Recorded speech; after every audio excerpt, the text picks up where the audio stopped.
दुनिया तक अपनी पहुंच बना ली है। हमारे इसी एक्सप्लोर करने के एटीट्यूड की बदौलत ही तो हम यूनिवर्स के बारे में इतना कुछ जान चुके हैं और अभी तो इसे बस शुरुआत ही समझ रहे हैं। हमने चांद पर कदम रख दिया है और मंगल पर अपनी बस्ती बनाने की हमारी तैयारी जोरों शोरों से चल रही है।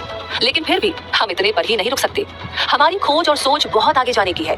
तभी तो हम जुटे हैं लगातार एक्सप्लोर करने में और सोलर सिस्टम के डिफरेंट प्लैनेट्स पर हमारे लिए लाइफ पॉसिबिलिटीज को ढूंढ निकालने में।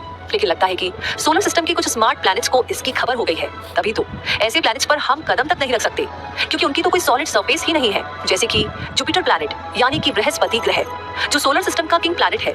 और ये किंग इसलिए है क्योंकि ये 8 प्लैनेट्स में सबसे बड़ा है और इसे नाम भी तो रोमन गॉड किंग जुपिटर से मिला है। तो इस प्लैनेट का ऐसा एटीट्यूड रखना तो बनता है। लेकिन हम भी सॉलिड एक्सप्लोरर हैं, पता लगा करके ही रहेंगे कि जुपिटर पर और जुपिटर के अंदर ऐसा क्या क्या है जो इसे अर्थ से अलग बनाता है, जो हमें हैरान कर सकता है, जो अपने आप में यूनिक है। बिल्कुल जैसे डायमंड रिंग। हाँ, आपने सही सुना। जिस एक डायमंड रिंग के लिए हम इतनी कड़ी मेहनत करते हैं, उस रिंग के डायमंड की तो इस ग्रह पर बारिश होती है। और देखिए ना, जुपिटर के इतने हार्श एटमॉस्फेयर के चलते हम इस डायमंड रेन तक पहुंच ही नहीं सकते। लेकिन इसमें इतने अफसोस की भी कोई बात नहीं। जब हम मंगल के लिए बैकपैक कर सकते हैं तो क्या पता फ्यूचर में डायमंड रेन को भी एंजॉय कर ही ले। अब उम्मीद पर तो दुनिया कायम है दोस्तों। और फिर जूनो है ना, वो सब कुछ संभाल लेगा क्योंकि जूनो वो बड़ी है जो नासा का स्पेस प्रॉप है जो साल 2000 भेज रहा है। इसलिए फिक्र की कोई बात नहीं।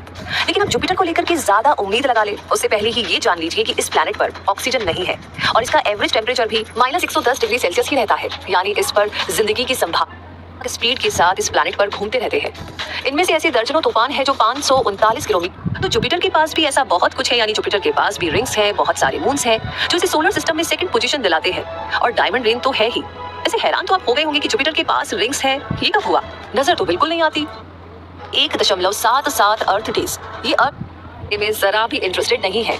इसका टेम्परेचर, प्रेशर और मटेरियल्स सब कुछ इतने एक्सट्रीम और वॉलेटाइल है कि ऑर्गेनिजम्स के लिए इन कंडीशंस को अडॉप्ट करना पॉसिबल नहीं है। हालांकि रिसर्चर्स को जुपिटर के बादलों में पानी भी मिला है और न्यूट्रिएंट्स जैसी अदर रिक्वायरमेंट्स भी दिखाई दी है। लेकिन फिर भी जुपिटर पर लाइफ पॉसिबिलिटीज के कोई एविडेंस अभी तक नहीं मिले हैं।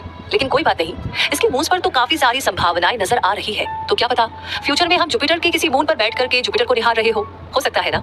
इसी उम्मीद और एक्साइटमेंट के साथ जुपिटर की इस एडवेंचरस जर्नी को यहीं पर पूरा करते हैं। और अगर ऐसी ही रोमांच से भरी जर्नी को आप आगे भी एंजॉय करना चाहते हैं तो भी infinitystream.tv को सब्सक्राइब कर लीजिए क्योंकि यहाँ पर आपको मिलेगी यूनिवर्स की ऐसी ही दिलचस्प और एक्साइटमेंट से भरी नॉलेज। और केवल यूनिवर्स ही नहीं बल्कि उससे भी कहीं ज्यादा।